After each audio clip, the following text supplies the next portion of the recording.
जय श्री केदार भक्तों, जय श्री केदार, जय बाबा केदारनाथ, जय बाबा केदारनाथ। दोस्तों, आज की जो ये ब्लॉग होने वाला, आज की जो ये वीडियो होने वाली है, ये बाबा केदारनाथ की यात्रा को लेकर के होने वाली है। हम सभी जानते हैं कि उत्तराखंड में हमारी 4 धाम यात्रा होती है और उनमें से एक धाम आता है बाबा केदारनाथ का। और केदारनाथ की कपाट कब खुल रहे हैं आप लोगों को पता लग चुका होगा। बहुत सारी वीडियो आ चुके हैं, बहुत सारे शॉर्ट्स आ चुके हैं, आपका फेसबुक पे भी आ चुके हैं, इंस्टाग्राम पे भी आ चुके हैं और आपका यूट्यूब पे भी आ चुके हैं। लेकिन अगर जिन लोगों को नहीं पता, उन लोगों को मैं बता देता हूं कि 11 मई सन 2024 को बाबा के कपाट सुबह 8 बजे खुल जाएंगे। तो दोस्तों, ये तो थी अब तक की बात की कपाट खुल जाएंगे, लेकिन वहां पर जाने के लिए, बाबा केदारनाथ की यात्रा पर जाने के लिए कैसे कैसे प्रक्रिया और किस किस प्रक्रिया से आपको गुजरना पड़ता है और कैसे कैसे आप लोग वहां तक पहुंचते हैं, इस बारे में मैं पहले भी 2 वीडियो डाल चुका हूं। मैंने 2023 में भी डाली थी और 2022 में भी डाली थी। और बाबा के आशीर्वाद और आपके प्यार की वजह से उन वीडियो ने कई लाख व्यूज, यानी कई लाख लोगों तक वो मेरी वीडियो पहुंची है। तो ये आपका साथ और बाबा का आशीर्वाद मेरे साथ रहा। तो अब आ जाती है 2024। तो 2024 के लिए भी मैं लेके आया हूं आपके लिए एक नई अपडेट। हाँ, इसमें हम आपको यात्रा का पंजीकरण, अगर आप हेलीपैड से जानना चाहते हैं तो हेलीपैड की बुकिंग कैसे कराएं, कितना फ्रेट्स आपका लगने वाला, टू एंड फ्रो का लगने वाला है, एक साइड का कितना लगने वाला है, तो इस तरह की सारी बातें आज मैं आपको पूरी की पूरी जानकारी देने की कोशिश करूंगा। तो वीडियो को स्किप मत करना और वीडियो को दोस्तों पूरी देखने की कोशिश करना, क्योंकि वीडियो है हमारी बाबा केदारनाथ की। तो शुरू करते हैं आज की वीडियो। देखो दोस्तों, सबसे पहले तो ये वाली बात है कि आप अपना प्लान कैसे बना रहे हैं और कहां से बना रहे हैं, हिंदुस्तान के किस कोने से बना रहे हैं या हिंदुस्तान से बाहर से आ रहे हैं, आप विदेश से आ रहे हैं। तो सबसे पहले ये आपने लोगों ने डिसाइड कर ही लिया होगा। हाँ, अगर आप कहीं से भी आते हैं तो सब जगह से डायरेक्ट बस, डायरेक्ट रेल हरिद्वार पहुंचती है और हमारी केदारनाथ यात्रा का सबसे पहला पड़ाव ही होता है हरिद्वार। अगर आप इधर उधर कहीं दूर से आते हैं तो आपको पहले दिल्ली आना पड़ता है। दिल्ली से आप सीधा हरिद्वार के लिए ट्रेन के द्वारा, बस के द्वारा, टैक्सी के द्वारा आ सकते हैं। तो अपनी बुकिंग अगर आप आते हैं तो पहले जितनी जल्दी हो सके उतनी जल्दी से बुकिंग अभी से आप अपनी करानी शुरू कर दीजिए। ये तो है फर्स्ट स्टेप कि बाय ट्रेन, क्योंकि सबसे ज्यादा सुविधाजनक सफर अगर होता है तो वो होता है ट्रेन का। उसमें आपका रिजर्वेशन होना चाहिए, तो आपसे सुखी कोई नहीं है, आपकी यात्रा आराम से हो जाती है। तो दोस्तों, आप वाया दिल्ली से घूम करके या डायरेक्ट आप हरिद्वार ट्रेन के द्वारा पहुंच जाते हैं और वहां पर आप रात्रि विश्राम के लिए पहले से होटल बुक करा लें। उसके भी मैं बहुत सारे लिंक दे दूंगा कि आप कौन सी साइट से जाकर के बुक करा सकते हैं या कौन कौन से होटल आपके लिए अच्छे रहेंगे। तो आप कोशिश करें कि वहां करा लें। और मैं तो इसमें एक छोटा सा आपका संशोधन और करूंगा कि अगर आप हरिद्वार ना रुके, देखिए मैं अपनी पर्सनल फीलिंग बताता हूं कि आप हरिद्वार ना रुके, आप जाकर रुके ऋषिकेश। उसका क्यों कहेंगे यार, पहला पड़ाव तो आपका हरिद्वार है। दोस्तों नहीं, अगर आप ऋषिकेश रुकते हैं तो आपका टाइम भी बचता है और आपकी जर्नी भी आसान होती है, क्योंकि जो बसें हरिद्वार से जाएंगी वो ऋषिकेश से होती ही जाती। आप सीधा ऋषिकेश से बुकिंग करें, ऋषिकेश की बस की बुकिंग कर लें और कोशिश करें कि आप ऋषिकेश की जो बस का टिकट है ना, वो आप रात के टाइम, शाम के टाइम ही जाकर के वहां पर बुक कर लें सोनप्रयाग के लिए, क्योंकि सोनप्रयाग वो पड़ाव है जहां तक बस जाती है, उसके बाद से आपकी पैदल चढ़ाई शुरू हो जाती है। तो आप कोशिश ये करें कि आप सोनप्रयाग का टिकट रात को ही ऋषिकेश से ले लें और बस स्टैंड के नियर बाई बहुत सारी धर्मशालाएं हैं, बहुत सारे अच्छे होटल है, वहां पर रह लें। तो अगर आप ऋषिकेश पहुंच जाते हैं तो आप ऋषिकेश का थोड़ा सा भ्रमण भी कर सकते हैं शाम के टाइम। उसमें है क्या कि आप गंगा आरती देख सकते हैं, त्रिवेणी घाट पर जाकर के आप गंगा आरती देख सकते हैं, या आप परमार्थ निकेतन आश्रम है वहां पर जा सकते हैं, बहुत ही सुंदर भव्य आरतियां होती है। और भी 2-4 प्लेस आप देख सकते हैं ऋषिकेश को यूं ही योग की नगरी नहीं कहा जाता।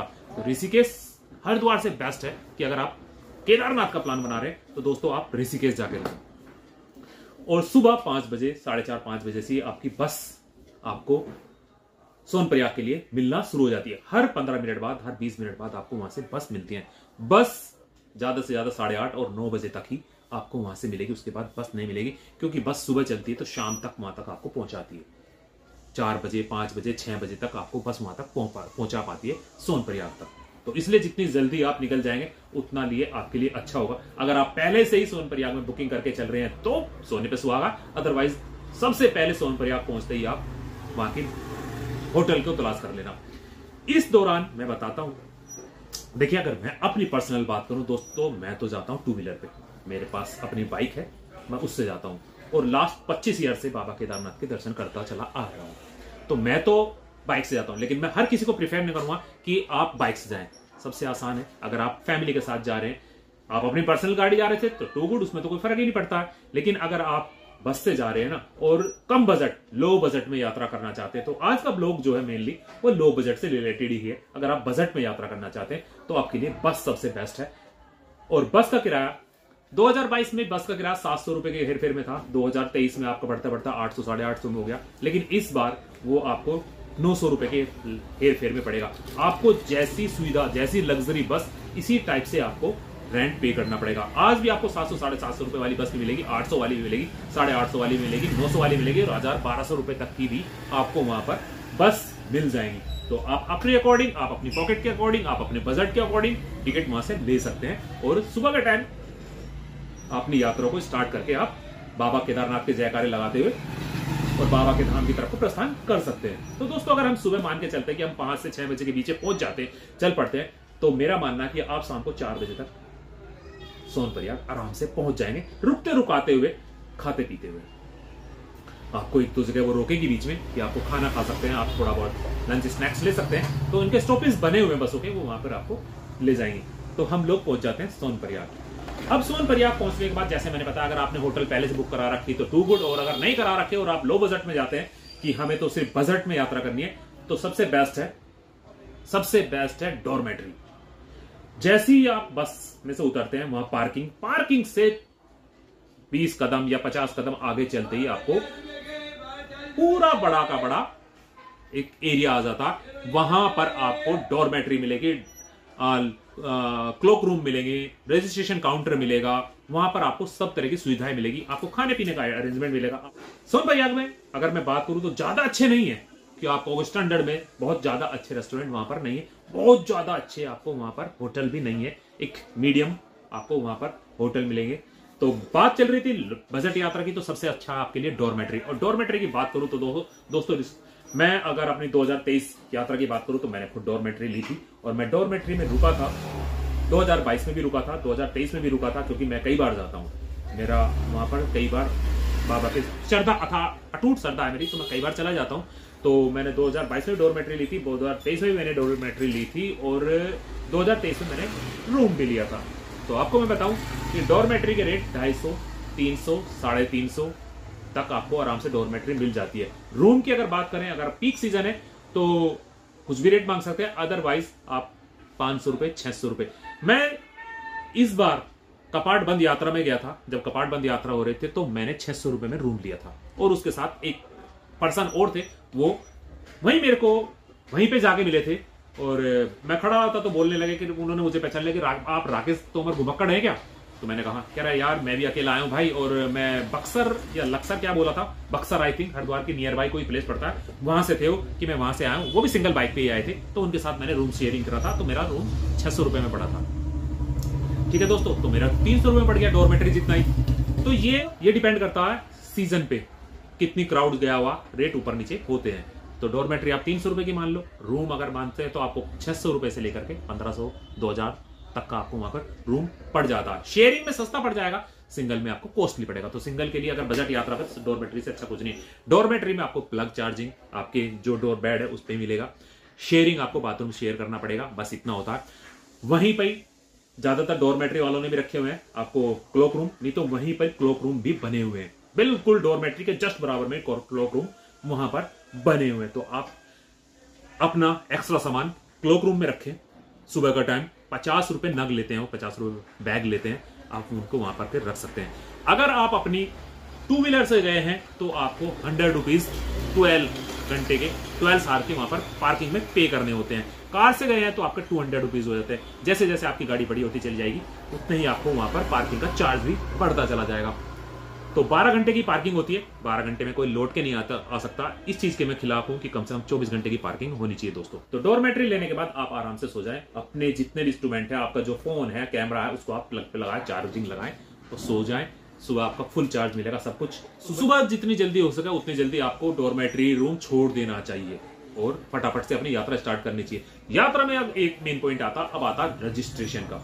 तो दोस्तों, अगर आप बाबा केदारनाथ चाहे चार धाम में किसी पे भी जा रहे हैं तो सब जगह आजकल रजिस्ट्रेशन लागू है। रजिस्ट्रेशन आप जितनी जल्दी करा लें उतना अच्छा। उसके लिए मैं आपको डिस्क्रिप्शन में नंबर दे दूंगा, आप एक व्हाट्सएप नंबर से डायरेक्ट अपना रजिस्ट्रेशन कर सकते हैं। बहुत सिंपल है, जैसे जैसे वो बोले उस चीज को फॉलो करते चल रहे हैं। व्हाट्सएप नंबर है, कोई साइट पे नहीं जाना, कोई किसी जाना, एक सिंपल व्हाट्सएप नंबर है। जैसे हम आप एक दूसरे से चैट करते हैं ऐसे ही उस पर चैटिंग होती है और आपका रजिस्ट्रेशन हो जाता है। तो अगर आपका रजिस्ट्रेशन हुआ है तो ठीक, अदरवाइज आपको वहां जाके रजिस्ट्रेशन काउंटर से रजिस्ट्रेशन कराना पड़ेगा और वहां पर लगती है लाइन।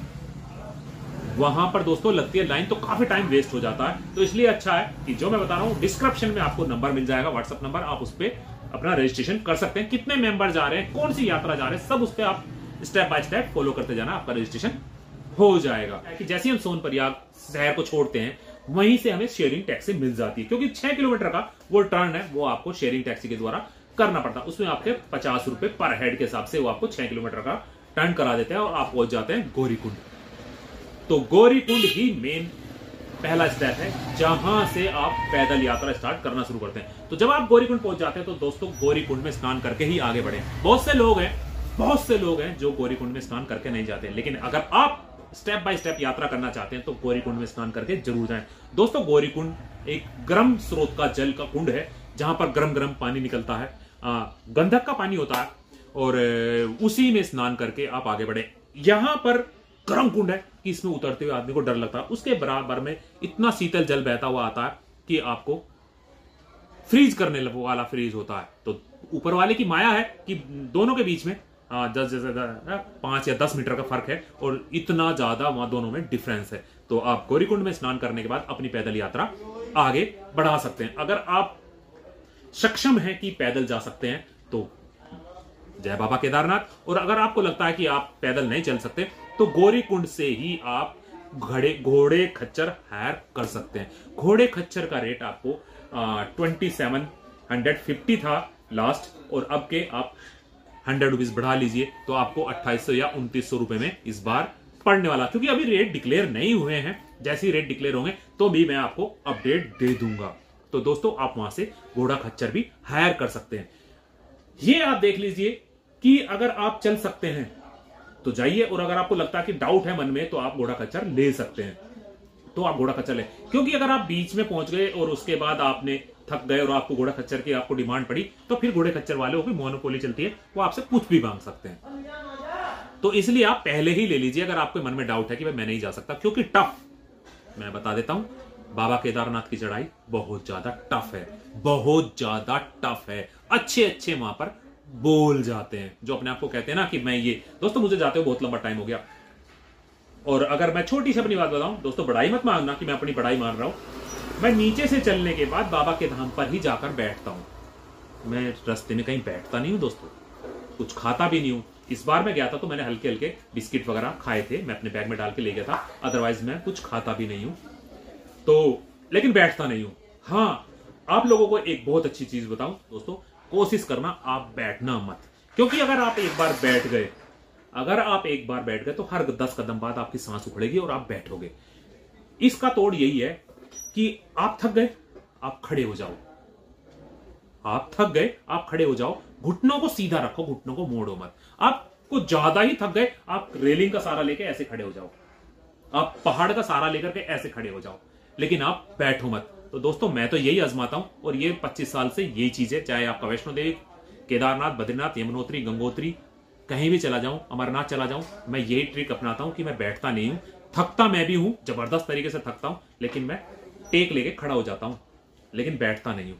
खाना कम से कम खाना चाहिए, लिक्विड आप लेते रहें। तो आप ऐसे चलते चलते, अगर आप सुबह, मेरा मानना कि सुबह आप 6 बजे या 5 बजे सोनप्रयाग से चलते हैं, 1 घंटे बाद आप गौरीकुंड आ जाते हैं, 1 घंटा आप वहां पर नहाने नोने में लगा लेते हैं, आप 7:30 8 बजे भी अगर अपनी यात्रा करते हैं और कंटिन्यू चलते रहते हैं तो आप, मैं तो 2:30-3 बजे पहुंच जाता हूं, लेकिन आप, मैं कहता हूं 4 बजे 5 बजे 6 बजे भी वहां पर पहुंच जाते हैं तो टू गुड। सीधा जाओ, सबसे पहले आप अपना रूम तलाश करो, रूम मिलता है तो ठीक, नहीं तो आप कैंप तलाश करो। कैंप की अगर मैं रेट की बात करूं तो वही डोरमेट्री टाइप कैंप होते हैं, वहां पर आपको सब तरह के मिलेंगे। अब पहले तो होता था सिर्फ गद्दे डले होते थे, नीचे फाइबर की सीट लेनी होती थी जिससे बर्फ वगैरह या ठंडक नीचे से ना लगे, उसके ऊपर गद्दा होता, लेकिन अब लकड़ी के भी आ गए हैं। हाँ, लकड़ी के फ्लोर हो गए, उनके ऊपर गद्दे डाल के, यानी सुविधाएं होने लगी। बेड वाले भी आने लगे, फोल्डिंग बेड वाले भी आने लगे, सभी तरह के होने लगे डोरमेट्री भी। तो अगर मैं अपनी इस बार की बात करूं डोर क्लोज की, तो मुझको डोरमेट्री जो मिली थी वहां 1000 रुपीज की मिली थी। वो भी रीजन था उसका, क्योंकि डोर क्लोज के टाइम में सारे के सारे बंद हो जाते हैं, लेकिन डोर ओपनिंग में सारे के सारे खुले हुए होते हैं, तो आपको सस्ती पड़ जाती है। तो वही हमारा डोरमेट्री आपको 300, 350, 400 रुपए की मिल जाती है, आराम से मिल जाती है। रूम का कोई रेट नहीं है वहां पर, रूम का कोई रेट नहीं है दोस्तों, कुछ भी हो सकता है वहां पर रूम। तो रूम पहले से बुक करके चले आप, उसका भी मैं आपको लिंक दे दूंगा, डोरमेट्री का भी दे दूंगा आपको। जो टेंट लगाती है गवर्नमेंट हमारी JMBL जो वहां पर लगाती है, उसका भी मैं आपको लिंक दे देता हूं। तो बेस्ट है कि आप पहले से पहले ट्राई मार करके बुक कर लीजिए, आपको 700 रुपए 800 रुपए के हिसाब से भी वहां पर मिल जाते हैं, अगर आपने पहले से पहले बुक करा रखे हैं। डोरमेट्री आपको वही 250-300 रुपए की तक की भी मिल जाती है, अगर आपने पहले से बुक करा रखी है। तो जिसके अकॉर्डिंग आप सोचें समझें, अपनी बजट के अकॉर्डिंग जैसे आपको अच्छा लगा आप ऐसे पहले से पहले करा सकते हैं। आपने वहां पे रूम ले लिया, डोरमेट्री ले ली, सीधे जाओ दर्शन करो, सीधे जाओ दर्शन की लाइन में लग जाओ। दर्शन की लाइन कभी कभी आपका आधा घंटे में भी नंबर आ जाता है, कभी कभी आपको 2 घंटे भी लग जाते हैं, और कभी कभी आपको 4-5 घंटे भी लाइन में लग जाते हैं। वो क्राउड के अकॉर्डिंग डिपेंड करता है कि जैसे जैसे यात्रा बढ़ती है। इन सबसे बचने के लिए मना करता हूं, अवॉइड करता हूं कि नहीं जाना चाहिए उस टाइम। लेकिन अगर आप भीड़ से बचना चाहते हैं और जल्दी जल्दी यात्रा करना चाहते हैं, तो आपके लिए जुलाई अगस्त का महीना बहुत अच्छा होता है। जुलाई अगस्त का महीना कि उसमें भीड़ कम होती है, इतनी पब्लिक वहां पर नहीं होती, जल्दी से आपके दर्शन हो जाते हैं। लेकिन वो रेनी सीजन होता है, लैंडस्लाइडिंग सबसे ज्यादा होती है, खतरा सबसे ज्यादा होता है यात्रा में वहां पर जाने का, रास्ते में भी और ऊपर चढ़ाई में भी। तो अगर आप इन सब से बचना चाहते हैं तो आप मई यात्रा खुलने के बाद मई जून जुलाई तक जाएं, मई जून तक जाएं, जुलाई के भी 15 तारीख तक जाएं, या फिर आप जाएं सितंबर और अक्टूबर में। सबसे अच्छा मौसम वहां का अक्टूबर का रहता है, बहुत अच्छा, क्योंकि ना सर्दी रहती ना गर्मी रहती ज्यादा, तो आप आराम से यात्रा कर सकते हैं। लेकिन अगर भीड़ से बचना चाहते हो, मैंने बता दिया कि आप बरसात के सीजन में जा सकते हैं। तो दोस्तों वहां पर दर्शन करो, अपने रूम में सो, अपने डॉर्मेट्री में सो, अगले दिन सुबह फिर दर्शन करो, जल्दी उठ करके फटाफट दर्शन, नहा धो के दर्शन करके आओ, और वापसी का सफर आप अपना उतार लो। आप अगर वहां से 8 बजे 9 बजे या 10 बजे भी चलते तो आप 1-2 बजे तक 3 बजे तक आप आराम से नीचे सोनप्रयाग में आ जाएंगे। वहां पर आप रुकना चाहे रुके, नहीं तो आप वहां से अपना सफर नीचे की तरफ स्टार्ट कर दीजिए। वहां पर भी बहुत सारी जगह और भी देखने के लिए। अगर आप केदारनाथ पे गए हैं तो ऊपर आप भैरव मंदिर भी जा सकते हैं, ध्यान गुफा भी जा सकते हैं, और उससे ऊपर एक अलग स्रोत है, वहां पर भी जा सकते हैं। लेकिन वहां पर नाम मात्र की पब्लिक जाती है, नाम मात्र को पब्लिक जाती है। तो ये दोस्तों मैंने आपको बताई है बाबा केदारनाथ की यात्रा। उम्मीद करता हूं आपको पसंद आई होगी। अगर आपको पसंद आई हो तो वीडियो को लाइक करे बिना ना जाए, कमेंट करके बताएं कि क्या चीज आपको अच्छी लगी, क्या चीज आपको उसमें कमी लगी। बात रह गई हेलीपैड की। दोस्तों अगर आप हेलीकॉप्टर की बुकिंग कराना चाहते हैं तो उसका भी मैं लिंक डिस्क्रिप्शन में डाल देता हूं। और अगर हम बात करें हेलीपैड के किराए की, तो जो पहले किराया था उसमें 100 रुपए से लेकर के 200 रुपए 300 रुपए तक की वृद्धि हो गई है दोस्तों। तो जो पहले 2600 कुछ रुपए का था, वो इस बार आपको 2800 रुपए का टिकट पड़ने वाला है दोस्तों। अगर आप हेली की बात करते हैं, और सबसे ज्यादा कॉस्टली हेलीपैड में जो हेली की बुकिंग है वो आपकी गुप्तकाशी से, वो आपको 4000 की पड़ने वाली है। उसके बाद आप आगे से बुक कराते हैं, फाटा से बुक कराते हैं, तो करीब 2800 रुपए का आपका टिकट पड़ने वाला है। तो आप देख लीजिए आपको गुप्तकाशी से करनी है या आपको फाटा के पास से करनी है। तो ये जानकारी मैंने आपको देने की कोशिश करी है, और बहुत जल्दी में देने की कोशिश करी, तो कुछ थोड़ी बहुत ऊपर नीचे रह गई हो तो माफी चाहूंगा। आप मुझसे मैसेज करके मुझसे पूछ सकते हैं, आप मुझको यहां कमेंट करके पूछ सकते हैं, आप नहीं तो आप मुझको इंस्टाग्राम पर मेरे इसी नाम से राकेश तोमर घुमक्कड़ को सर्च कर सकते हैं। मैं वहां पर आपके हर मैसेज का जवाब दूंगा। तो दोस्तों मिलते हैं फिर बाबा केदारनाथ की यात्रा पे। जय बाबा केदारनाथ, जय श्री।